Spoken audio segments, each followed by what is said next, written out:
أعوذ بالله من الشيطان الرجيم بسم الله الرحمن الرحيم আলহামদুলিল্লাহ। বাজারে বের হয়েছিলাম, বাজার করে প্রায় শেষ অবস্থায় আমার বিবি ফোন দিল, বাসায় ক্যাশ নাই, নাস্তা কারুর হয় নাই, নাস্তা আনতে হবে। তা আমার ড্রাইভারের কাছে, সরোয়ারের কাছে বাজারটা দিয়ে আমি হেঁটে চলে গেলাম অনন্যা মার্কেটে। এর মধ্যে সরোয়ারে বললাম যে তুমি বাজার বাসায় দিয়ে অনন্যাতে চলে আসো। সে যথারীতি অনন্যাতে পৌঁছে গেল। আমি 15টা পরোটা, 2টা ডাল, 2টা ভাজির অর্ডার দিয়ে টাকা দিয়ে আমি বেরোয় আসলাম। বললাম যে তুমি এগুলো নিয়ে বাসায় দিয়ে দিও দ্রুত রিক্সায় গিয়ে। যেহেতু বাজার করেছি হেঁটে, যে আবার এখান থেকেও হেঁটে বাসায় যেতে হবে। এই বাসায় যাওয়ার পথে নিজের ভিডিও নিজে করছি, হেঁটে চলেছি। এটা ওই খাল পার দিকে বাড়িধারা ডিওএইচএস যে পানি নিষ্কাশনের যে খাল, এই খালের পার যে সুন্দর রাস্তা আছে, যদিও অনেক সময় এই রাস্তা দিয়ে যাওয়া যায় না, অনেক দুর্গন্ধ বায়ু। কিন্তু এই সকালবেলায় রোদও নাই, বৃষ্টিও নাই, আকাশে হালকা মেঘলা। চিন্তা করলাম হাঁটার কষ্ট শেষ করে ফেলাই। আলহামদুলিল্লাহ, হাঁটার কষ্ট শেষ করে ফেললাম। অনন্যায় কিছু আমার ড্রাইভারের সঙ্গে কথা শেয়ার করলাম। সেটা হচ্ছে, সেই কথাগুলোই আমি এই যাইতে যাইতে এখন আলোচনা করব। মেহমানদারি করা, মানে মানুষকে খাওয়ানো। আমার ড্রাইভার ছুটিতে বাড়ি গেছিল, তো অনেক গোস্ত নিয়ে গেছিল, প্রায় 12 কেজি মতো। তার বন্ধু সাইড, আত্মীয় সাইড, পরিচিত সাইডকে দাওয়াতে খাওয়াইছে, এই কথা বললাম।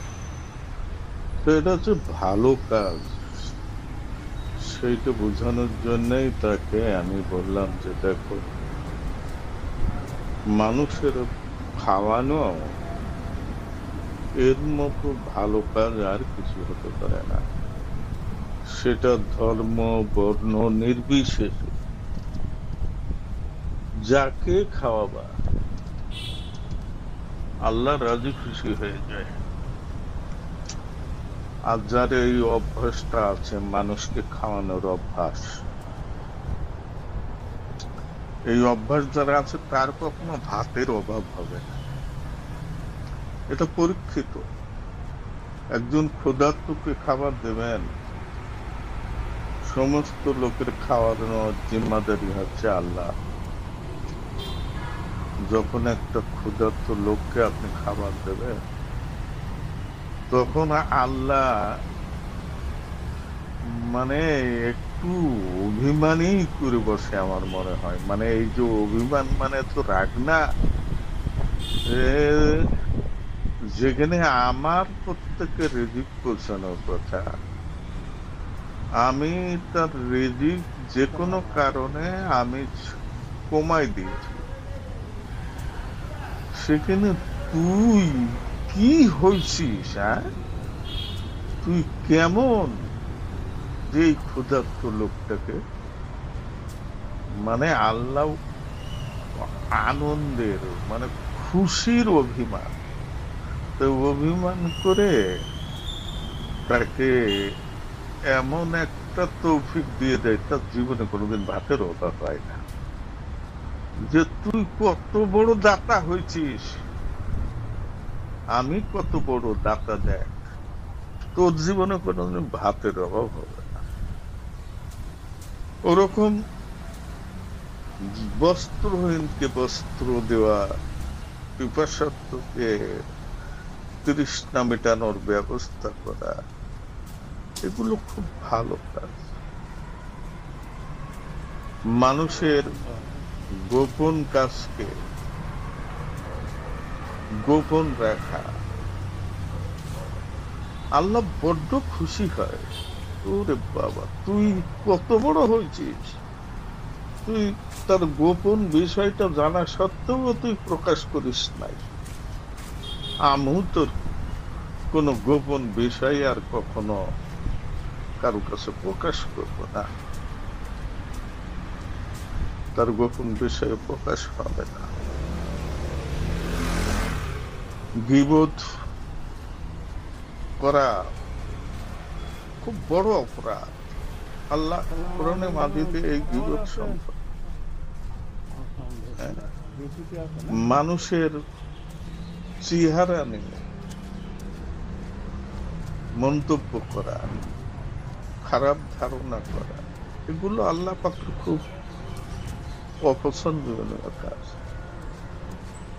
কালা হোক, ধলা হোক, খাটো হোক, পোড়া হোক, অন্ধ হোক, সব আল্লাহ সৃষ্টি। আল্লাহ সৃষ্টিকে মূল্যায়ন করলে আল্লাহ বড় খুশি হয়ে। অসুস্থ লোককে সেবা করা, তার চিকিৎসার ব্যবস্থা করা,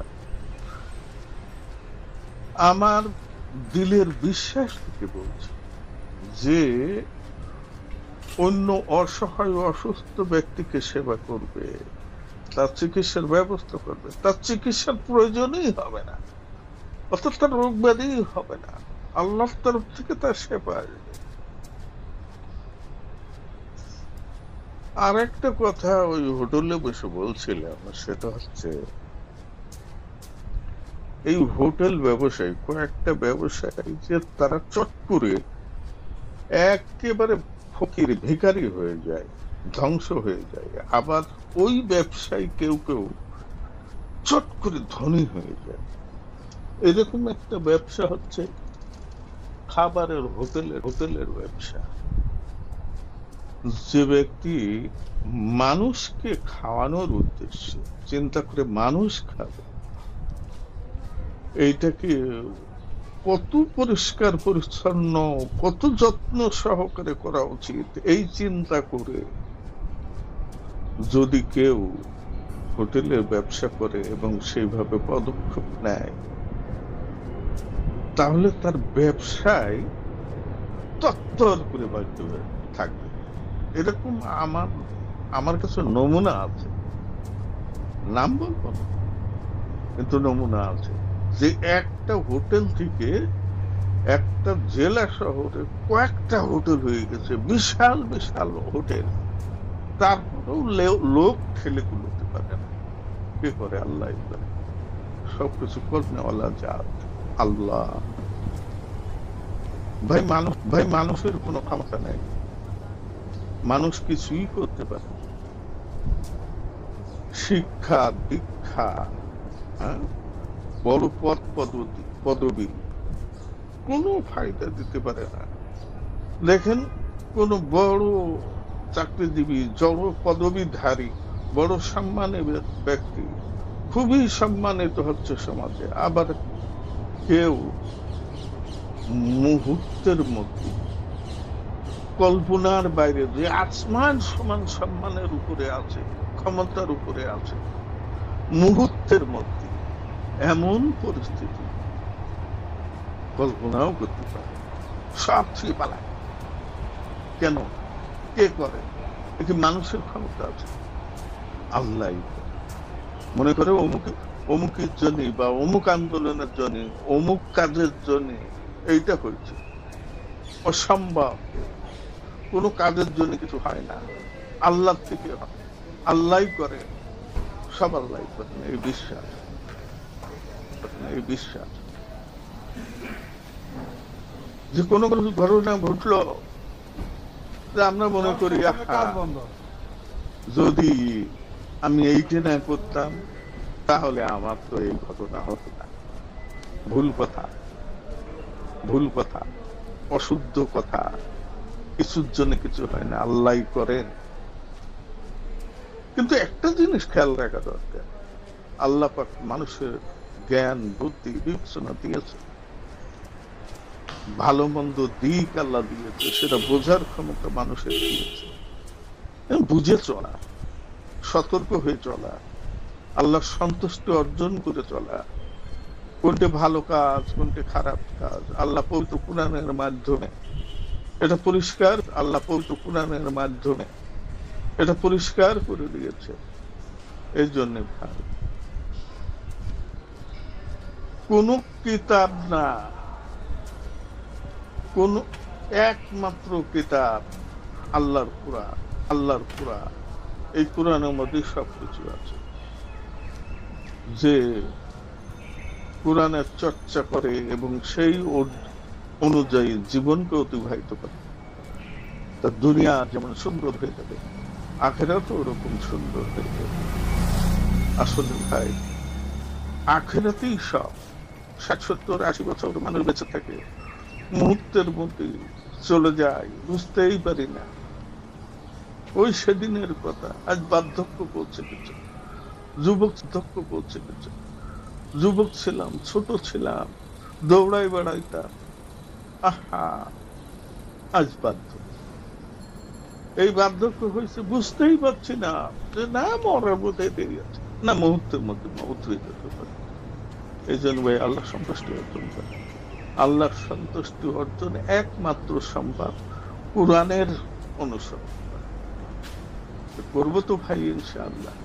আল্লাহ পাক সবাইকে তৌফিক দান করে, কুরআন অনুযায়ী চলার তৌফিক দান করে, আমাকেও দান করে। আসসালামু আলাইকুম ওয়া রাহমাতুল্লাহ।